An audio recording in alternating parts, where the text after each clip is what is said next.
Dear Venerable Sister, Dhamma friends, we are going to start the question and answer session. To start the session, we will invite Lakshmi to the present already written questions, please. Thank you, Venerable Sir. There are a total of 7 questioners. 2 on Dhamma Deshana, particularly in response to, I think, yesterday's Dhamma talk, and 5 on meditation, a combination of sitting and walking. We'll start with sitting with the meditation questions and later the Dhamma questions.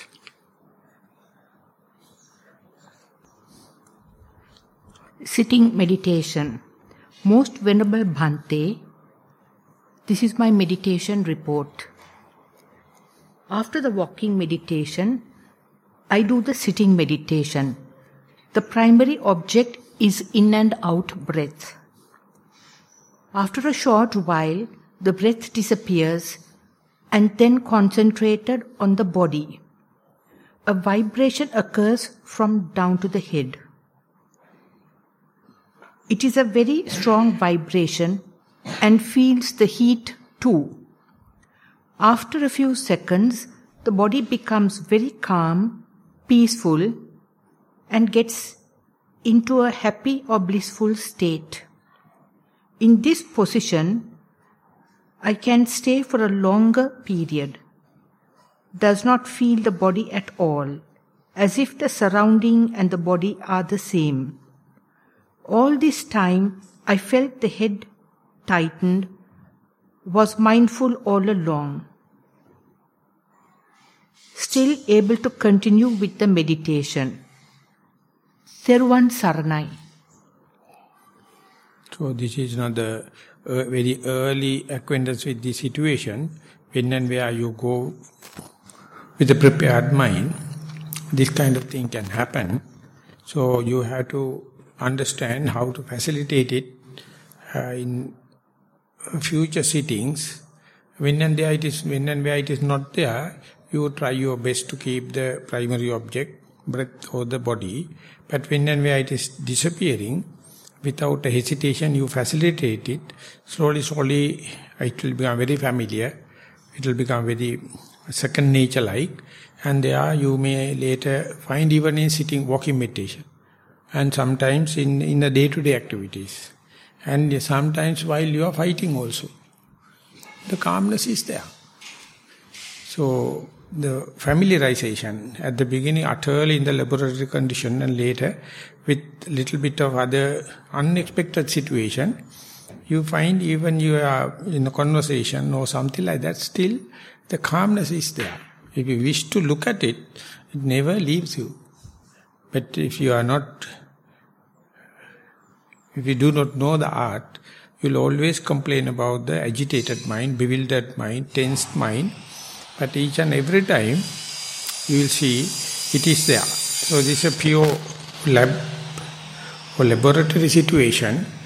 So let it be diversified and applied the spreading to the walking and all the other activities. It may be very slow but very steady.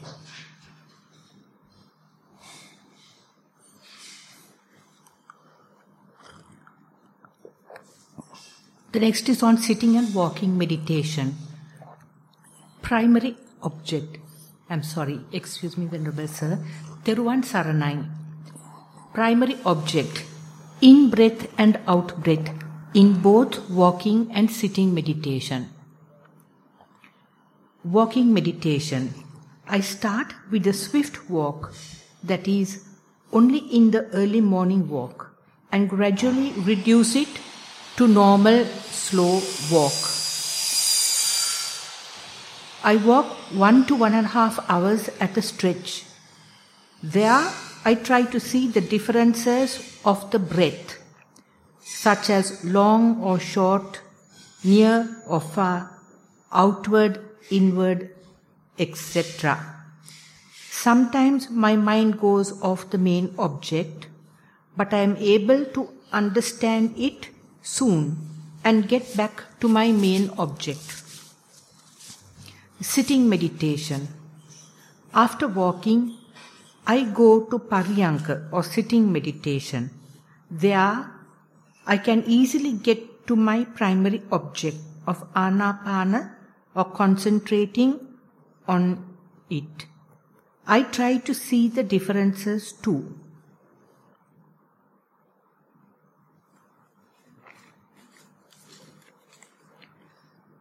After 10 to 15 minutes or more, I feel my body starts shaking, bending forward, backward, and sideways. Feet stretching and folding, lifting and falling, down. I can't read, something about my hands, etc.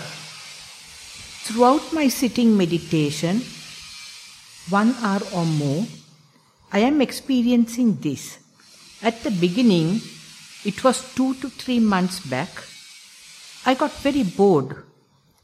At once, I stopped my meditation and went out. This happened in all my sittings at that time. I was upset, but I advised myself that I should not give up. Atapi, sampajangno, and there's a word I can't read. Effort, understanding, mindfulness. Always I was chanting myself.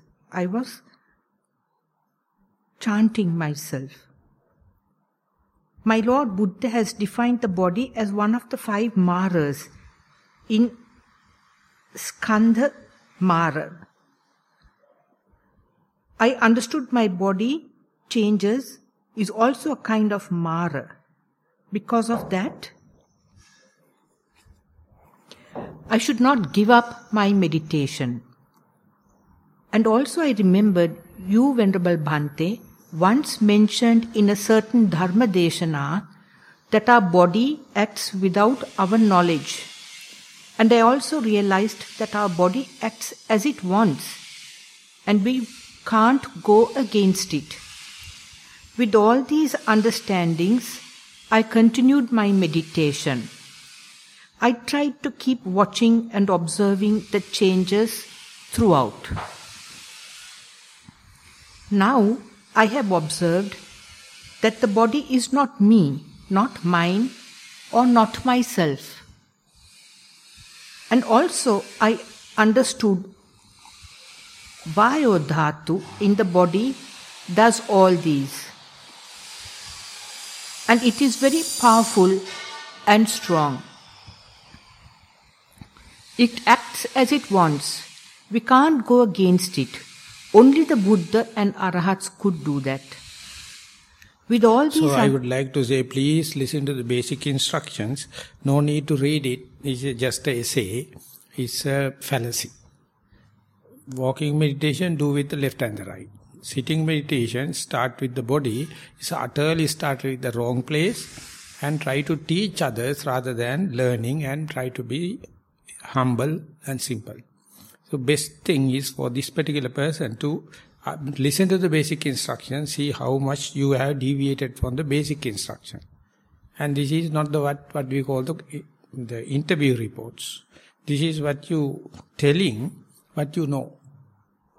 This is none of this business, none of the interview here. So I recommend heavily this. We have already spent so much of days, but still if you do not know what to observe as the primary object, and if you are going to impose these kind of thing, it's become very artificial.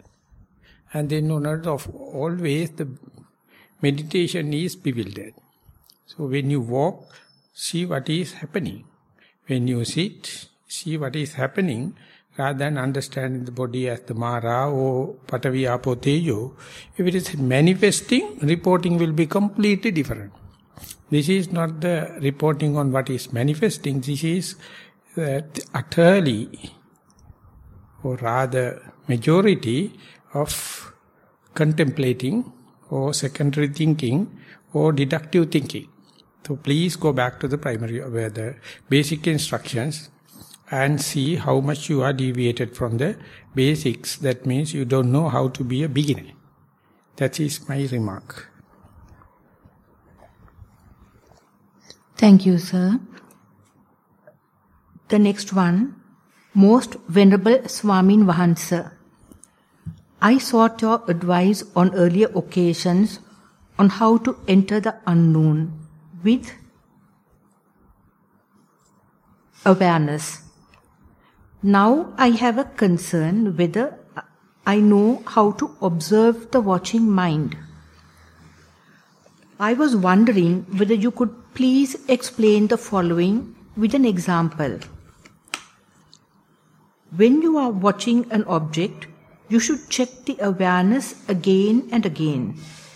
Doing so allows you to become aware of the awareness of the object.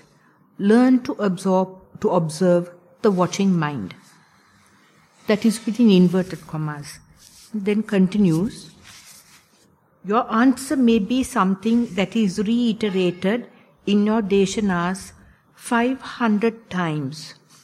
But I am so sorry, Bhante, I seem to not have absorbed it. Also, can one already be doing this without realizing it, that it is in fact being done?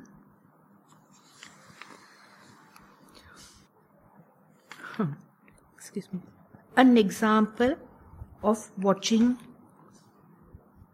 or how to observe the watching mind would be greatly appreciated.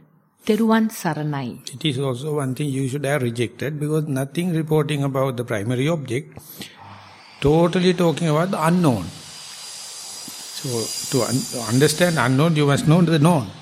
So this is why theory you put forward, ultimately a simple, humble, the practical part is missing. So therefore, please explain what is your direct touch or your under the nose experience, rather than anticipating examples and try to go unperceivable. That is, the Buddha says you are going to put up a staircase on the mansion on the sky. You have not seen this mansion and you are making a staircase. This is what it happens. So please explain what you experience, your direct touch of the known or your primary object, and sitting and walking. Then the presentation and the content will be very natural. So this is quite artificial. That is because, just like the last question, talking about something conceptual, not the realistic. So therefore, please come back to your primary object, whatever maybe you are experiencing. The day you know how to explain it, the balance will happen. Sitting meditation. Most Venerable Bhante, these are some observations made in sitting and walking meditation and my daily life. The primary object being here now I am. Very quickly my mind is in a gap. That is followed by a sequence of drifting into different forms of nothingness. These states last about 45 minutes. Then the mind falls into something like a dart hole, where zillions of tiny particles are seen. These start breaking up and pulsating like tiny worms. The break-up continues as well as the mindfulness. While watching a film or at a concert or even in front of the TV, a free flow of the body is felt. Sometimes the disappearance of the body is also felt. I have noticed these flowing sensations in the background of my daily life. Much merit, and may the blessings of the Triple Gem be with you always. This is somewhat try to explain the evolution or historical development from the known to unknown. So therefore, each and every time you have to express and start with or give the priority to the known, that means primary object, and then see the evolution. So when it is happening, if there is any doubt, definitely you can go back to the primary object for the verification.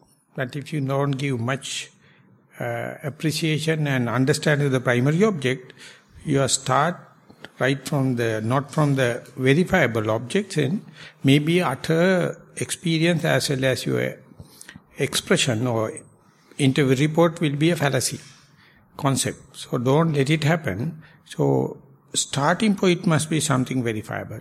Starting point it must be digestible for the other people.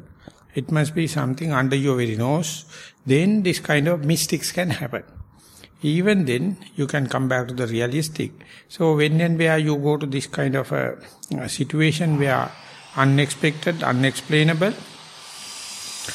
by familiarizing, by repetitive application, ultimately you find this is, even though it is unfamiliar, this is the norm, this is the reality. The starting point that you started with primary object is something, a perversion. So likewise, ultimately the orientation completely changed. So till that, give the evidence to the both the sides, the reality will come. The just will happen. The truth will happen. Don't try to bias to the early part of the latter part. Let it happen again and again. As a beginner, more and more you practice, you know ways and means how to monitor the meditation, and not limited to sitting. It can happen even in walking or even in solitude work when you are doing, even at home or in the meditation center. So you understand these two truths, the conventional truth and the absolute truth. They will make a decision. You have to give maximum evidence, maximum facilitating, and then what is happening is natural. So this is a good kind of experience, try to explain. So let that happen, let that repeat again and again. It takes a lot of time. It's a matter of time. So you have to facilitate so that it will happen again and again, but don't have any expectation, but facilitate, give the causative conditions as much as possible. So ultimately you will be as if you are walking in a known path rather than an unknown area.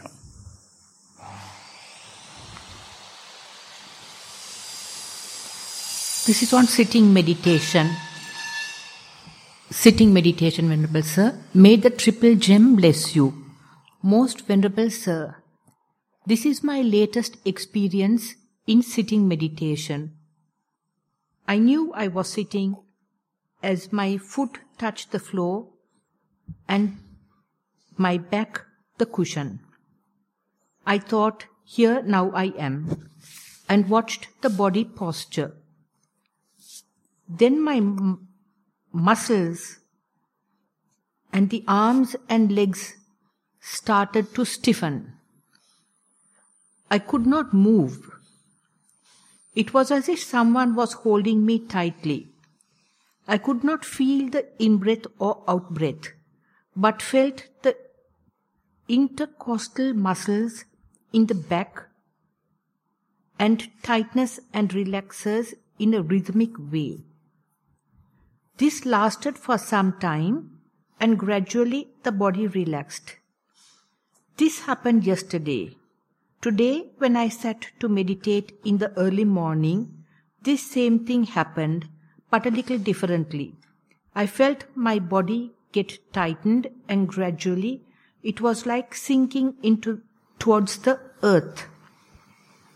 The lower part of the body was crushed. The mindfulness was there. The in-breath was seeing lightly going upwards, like dancing steps with gaps. It disappeared for a fraction, and the out-breath came lightly, and the awareness felt near the nostrils. Please advise me, Venerable Bhante. May you be healthy and live long. This happened for about half an hour period. So this appear like a manifestation of the elements, sometimes holding, sometimes releasing, sometimes lifting, sometimes sinking, sometimes expansion, contraction, heat, cold. So your body is the stage. In that only these four elements is playing. So when it is happening, you are just given the stage and you become a spectator. Drama is happening. And don't interfere. Even you are the owner of the stage, you have no rights to be a part and parcel of the drama. You are a spectator, observer. So when you are observing, you see they utterly know what to do. So they are doing, you are the only person telling why I get tightened, why I get relaxed, why I get heated up, why I get cold. That is because you are not happy to accept them as it is. Instead you try to make your own agenda. Whatever the agenda, it is not happening. This is the drama. So therefore, our Lukuhamsa used to say, in an aesthetic way, you must understand their language. This is their language. Whenever the water element becomes less, it is the holding capacity. When it is too much, it is flowing capacity. When they have become too tight, stiffness happen. Relax, movements happen. And hardness, softness, heat, cold. So when and where the particular actor come to the stage, you must understand, this is the earth element, this is the air element, this is a water element, heat element. Like as if you know, you understand your body is there, the stage, and they are playing. And you can see how the contradictories are living together. Movements are utterly living with the stiffness. Lightness is utterly living with the heaviness. Heat is utterly living with the cold. And opposites are both called by the single name. Heat and cold, called the Tejo Dhatu. The fluidity and stiffy nature, stiffness appear like the Apo Dhatu. Likewise, that our language can't understand it, but opposites are living together.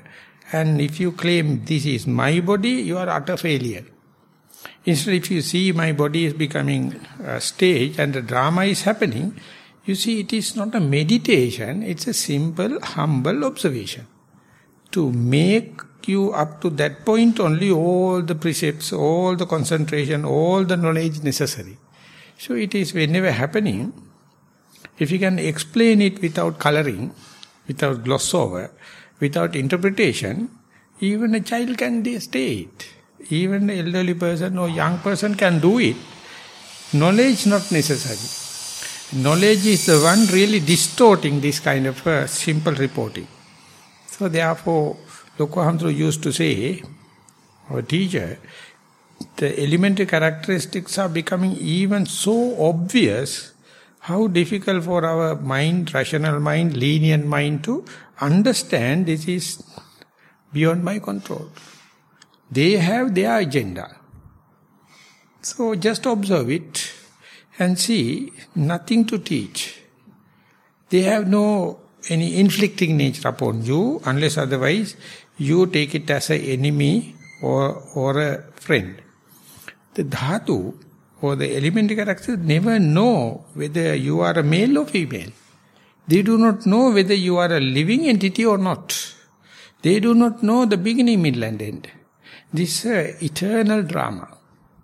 So when you observe it, when you go to the seashore, that is what happens. The eternal drama. And you look at the mirage, that is what happens. It's eternal drama. If you look at the TV screen without program, when the dots are happening, that's an eternal drama. So look at it as the most important thing in your life, even though it is boring by itself. So the letter, the reporting is basically, if I got correctly, talking about the elementary characteristics. So still not sure whether to look at it in a distance observer or to claim this is happy, liking, disliking, unhappy like, it's a mixture is there. So if you can go forward and let them happen, let them perform, but report without liking and disliking, then you see there cannot be any tension then. There cannot be any frustration then, because you have no expectation. You are just reporting. Reporting indicates you are mindful. Reporting precisely indicates you are clearly comprehending them. Sampajanya is there. So by expressing, by articulating, by sharing, by communicating, you kind of are promoting the Sati Sampajanya, and the whole team can understand it. Not only the particular person, that is the way that experience becomes shareable with others. If it is a reality, if it is under your very nose, if you are reporting without any prejudgmental, we are group, whole group is meditating like. But instead, if you are talking about the concepts, if you are talking about the expectation, then whole group will be misled. So this is rather intermediate stage to understand the whole phenomena in terms of elementary or element characteristic. There may be a lot of other facets, but this is also very valid one in the Kayanupassana, the Buddha mentioned. So, as far as it is happening, just facilitate it to continue as long as possible. Venerable Sir, the last two questions are on the Dhamma.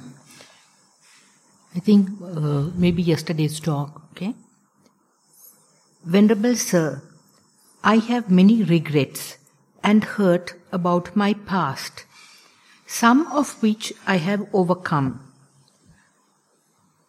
However, during meditation and in my daily life, these thoughts keep surfacing.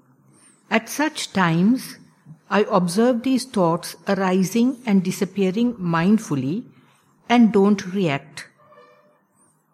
But I also find myself lost in these thoughts at times. By nature, I'm a very private person and don't like to confide in anyone, like you mentioned in yesterday's discourse. Is there any way I can overcome this purely through my meditation practice? Thank you and wishing you good health, much merit.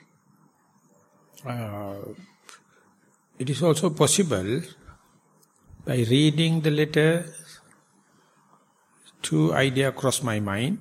One thing is, when and where you can see thoughts, you have to recognize them as a thought without a thinker, because you are sitting here not to think. You are sitting here, maybe in the sitting meditation, to see the breath. Maybe in the sitting posture. That is the aim you are adverting at. But the astray thoughts come or the gate crashes come, and when it is happening, to understand they are not my will, not my volition, therefore I am not thinking, but the thinking happens. So these thoughts we call thought without a thinker. But even then, at a time, you will be taken for a ride. When you are in the ride, catharsis happens. When it is under control, the pent-up energy never released. Situation under control. So when and where the thoughts come and inundated, even though it is unmindful, so to say, it is uncontrollable, so to say, but kind of a catharsis happening. So it is a healing process. Some of the psychological wounds you have been suppressing, all of a sudden can come. And after that only you know everything gone beyond my control, taken for a ride. But let them happen. That is the way the healing happens. So therefore, within also you are on a recovering process. And basic thing is, give the deductive way of, or contemplative way of handling. These thoughts are not intended, conscious or willful and volitional. If it is so, you are misusing time. You are using the time for in a wrong way. You are not supposed to think. But still it can happen. When it is happening, understand thought without the thinker, and you may see more than 95% of your thoughts are just gate crashes or astray thoughts. They have no author, they have no thinker. So why worry? So simply, sometimes I used to give this example. Being you are a married person, if your wife is parturiting a baby, may or may not be yours. If you are happily signing the cage in the father, the wife will be laughing at. That is not your baby. But you are the official married husband, therefore you are signing happily. But wife only knows where the baby comes from. It is one of the 4 jokes on the earth. So likewise, when the thoughts happen, if it is me, it is my, and it's myself, and I must worry, and I must... So that means only wife can laugh. You are signing in the each and every cage for the father's signature. But this is not your baby. Ethically, you are yours because you are wife. But principally, biologically, anyone can be a father. It depends on the ethics of the wife. So therefore our mind is more than a prostitute. Still further, it's still worse. So don't rhyme for each and every baby as my son or my daughter. So this is the way Puthujjana, they are waiting to sign in the cage very happily, but it is not your baby. So when I explained one day in the birth, everyone was so happy to get the example, and they understood, I hope. But you people never, I didn't see the face, they are very, very, the depressed faces. You never understand. You are so happy to take all the thoughts as me, myself, my worries, and my frustration. And then, so you see, you are how happy to claim this frustration as me. And that's why I mentioned one day, quoting the Muji, he says that the frustration and tension and other depressions can't live without my mind. They are only pestering a mind. But the mind can live without the frustration. The mind can live without tension, depression. So that is the art Buddha is teaching. The depression and others always searching a thought, mind.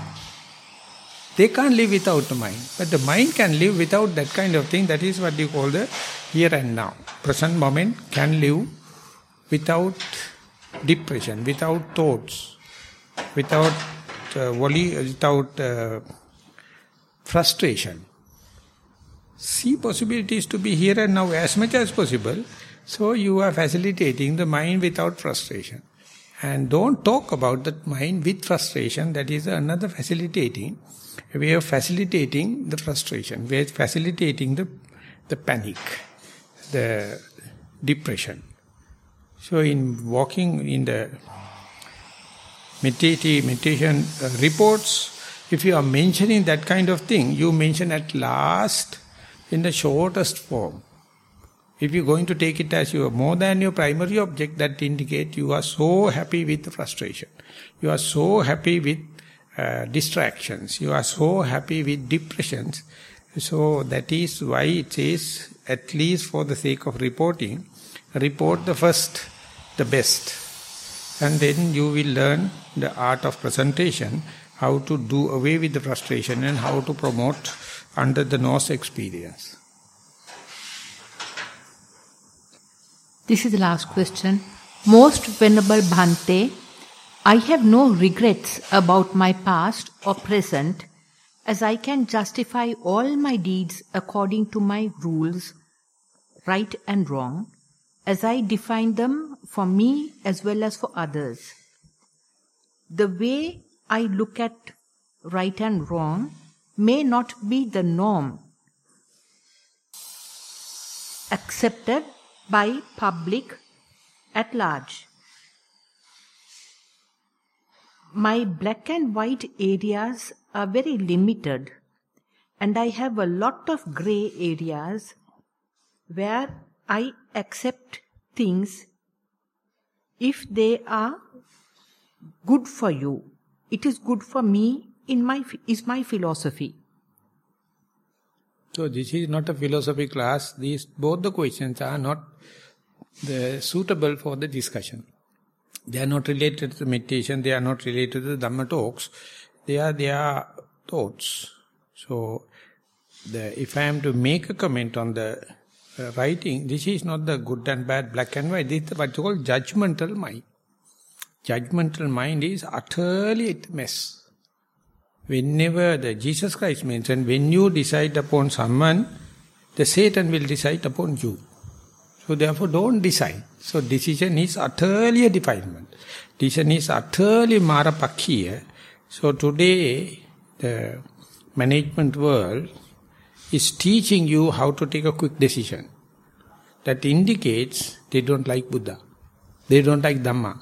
They don't like Sangha. They don't like the natural unfolding. So whatever you decide, utterly not lasting. So therefore this is not the good and bad. This is not the black and white. The judgmental mind. So when and where you in the present moment, even you are judgmental, even it's black and white, you have the way out. Tell how many thought moments you can be more in the present moment when compared to the yesterday, when compared to the day before. That is all only I would like to listen. All the others are philosophizing and leading the group, or rather misleading the group, so I am responsible. So both the questions I would say, Devika, don't take this kind of thing. We are not for that kind of a discussion. I don't think they are wrong, or I don't think they are invalid to the other audience, but here we are on the interviews, so they are not to be promoted. But anyway, today is a bad day, it seems, for the interviews. All the writings and everything is get criticized. Shall we open up for verbal questions, yes, Venerable please. Sir? Yes.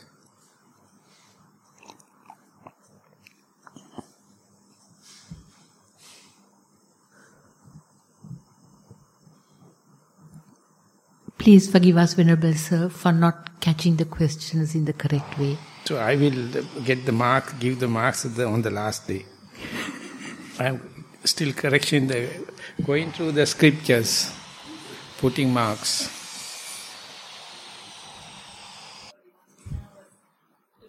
So then I will be the happiest. You can crush, I will be the happiest.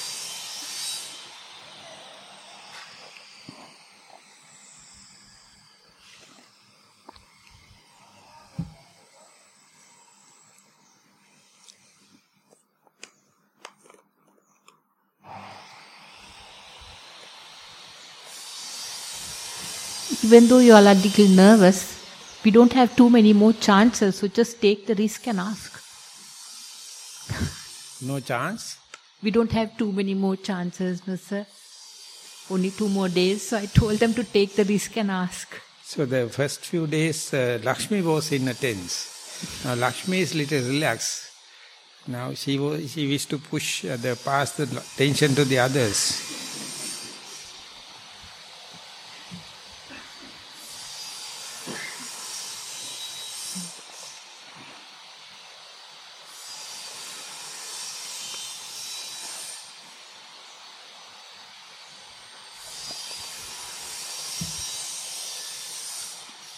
Okay, if there are no questions. Venerable Sir, may I explain something? Yeah. In yesterday's talk, you briefly mentioned encouraging everyone to trust in someone to discuss their problems. Maybe you meant really the Dhamma problems and Kalyana Mitra. Not necessarily. The 2 questions on the Dhamma were triggered by that. That's okay. Then you have to to mention about this is related to the question and this is regarding the dialogue with the Kalyana Mitra. That way you have to come down to the question rather than directly plunging into the questions. So that is why the Buddha is necessary. Otherwise no sasana. That's a blessing thing. That's a beautiful thing in the Buddha. If the Buddha is not there, no dialogue. So Buddha is telling, I am the mirror. please look at through me, see your image. And later he replaces it with your primary object and your yoniso manasikara. And then even without the Buddha, you can assimilate it, and so it becomes slowly, your saddha on the Buddha will be replaced by your own practice, ultimately upon your trust. And slowly, your faith also evolving from the external Buddha to the internal, your own experience, your own the correct perspective.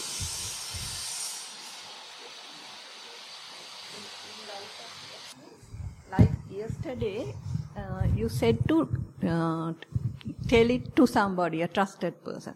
The second person is asking, since that person doesn't have any regrets, does that person still have to go and talk to somebody? No, if there is no disease, why should you go and wait in the queue? That is what I think that's the one that they are saying. No, I never get that notion when I am listening. That what I get it is appear like completely theoretical write-up. So that is what I discourage him. If there is a relevance, if there is a connection to you, you have to first and foremost tell what is the following thing, how it is connected to me. Then I can question the person. If he's just writing for the sake of philosophy or theory, I just cut off, because we are in a retreat. I probably was reading a little slowly, Venerable Sir, and I didn't get to the actual question that the person asked. So it's at the beginning or at the end of the... At the end. So that is the mistake. So then I am utterly lost my time, and whole discussion is misleading. Just you have to give the origin, you have to get the case number and tell, this is the case we are going to listen. And that is what I am telling, that how to approach to give the introduction of the essay. If at the end, if you are going to ask, whole court, the audience will be other directed. So please read it. The whole question. I'll start with the bottom half, and then you can tell me whether to read the beginning again. Yeah. You mentioned in your Dhamma talk yesterday to confide in a trusted person. As I have no regrets, do I still need to confide in someone? Thank you and much merit to you, Bhante, for your advice. So answer is, the true person, the noble friend is not only for the regret, for any matter. So even if you have no regret, if you have any kind of a doubt, uncertainty, the noble friend is your mirror. You can go and you can see it. The regret is one and one, part and parcel of the game. So if there is no regret, still if you have doubts, if you have uncertainty, that kind, still you can go to the noble friend and discuss. Therefore, noble friend is an external living example. Once you associate enough and while practicing, you develop your own confidence, how to deal the question and go back to the source, and without a consultant, without external advisor, you can do it. Till that, you take this external thing. That is why it says at the beginning, most grateful thing is to have such a trustworthy person or reference point, true friend. Later, that true friend must teach you how to be independent. If the true person is not teaching you how to be independent, you are in a completely wrong person. So Sigmund Freud mentioned that there is no natural death for consultancy, counseling. The counselor must be a counseling person. That is the only chance. Otherwise people will go again and again and again to the counseling, no end. He himself found it. But the Buddha, at the beginning, utterly you take to the hand and treat everything, ultimately teach the particular person how to be independent, and they will be self-contented later. That is how at the deathbed Buddha asked, anyone is asking any advice or anything to report to me? Everyone was silent. Then the Buddha says, the least person is Sotapanna. So they don't know. They know now what to do without the Buddha. And therefore he never appointed apostles, never appointed a follower. then politics, then the authority, finished. No authority, it is a decentralization system. No centralization of power. So it is lasting. So each and everyone must consider, even though you are not enlightened, you have the potential to become Buddha. You have the potential to replace the Buddha. So we must have that kind of a... No, it is not a conceit. It is not a pride. Without that, no use of meditation. There is no use of celibate life. You must understand, Buddha is inside. Till the Buddha come out, use the external Buddha, and the theory, ultimately you will become Buddha.